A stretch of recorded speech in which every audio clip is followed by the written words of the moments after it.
各位觀眾，現在係一節特別新聞報導。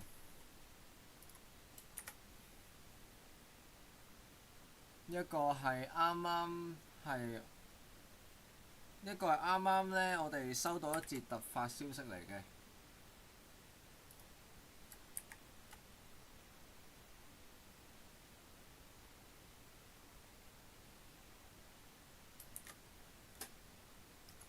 一節突發消息，台灣新北市國中生遭割喉證實死亡。呢一個係啱啱我哋收到嘅一節消息。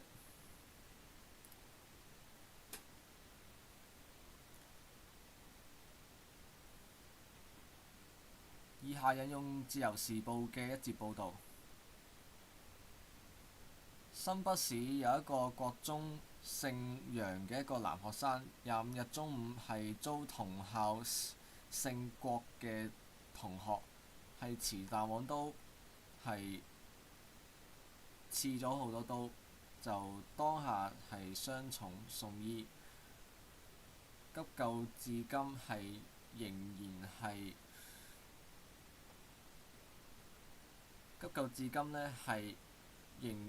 然係危殆嘅，係無力回天嘅。網絡上呢係疑似有個姓楊嘅男同學表示，有一個女友喺楊同學嘅男班級，唔好意思，有一個女友喺楊同學嘅班級，當下為咗協助呢個楊同學去擋刀，佢都受咗傷。咁警方就嗰日就駁斥咁樣嘅説法，表示當日確定冇其他學生受傷，嗰個網絡嘅訊息係以訛傳訛嘅。據悉，今日凌晨喺台灣嘅一個社交媒體 PTT 上面出一篇貼文，該文內係附上一個 Facebook 嘅對話截圖，其中一方係敘述楊同學遭襲擊當日嘅狀況。一個女學生係拎住一個鉗戈去冚人嘅，佢嘅女友亦都因為擋刀而受傷。對話一出，令到唔少網友驚訝，竟然仲有另一名學生在此事件裏面就受傷。網路上討論得沸沸揚揚。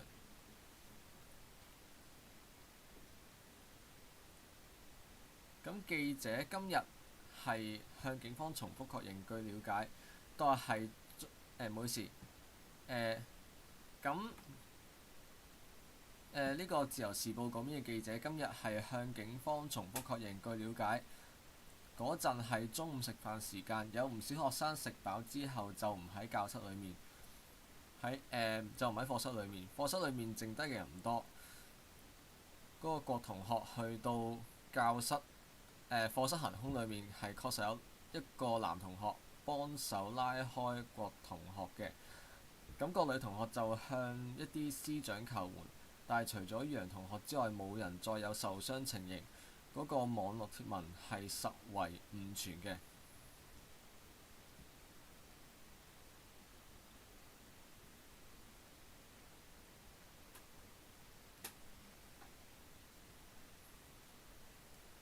呢一個係當時就係台北嗰邊嘅時間，下晝1:07，自由時報嗰邊報導啦。但係呢，啱啱呢，由我哋駐台灣記者胡力維文嗰邊係有呢一個最新消息呢，就係呢一個案件呢係死咗人啦。因為呢個係一個非常之突發嘅消息，我哋只可以由一啲外來嘅一啲新聞嘅呢個由外來嘅一啲 news source 去取材，並未可以即時由呢一個我哋平時用開嘅一個柏立社嗰邊去引用翻嗰邊嘅新聞嘅嗰個報導。咁所以咧而家暫時只可以借住自由時報嗰邊嘅呢一個報導，係啦。咁呢一個係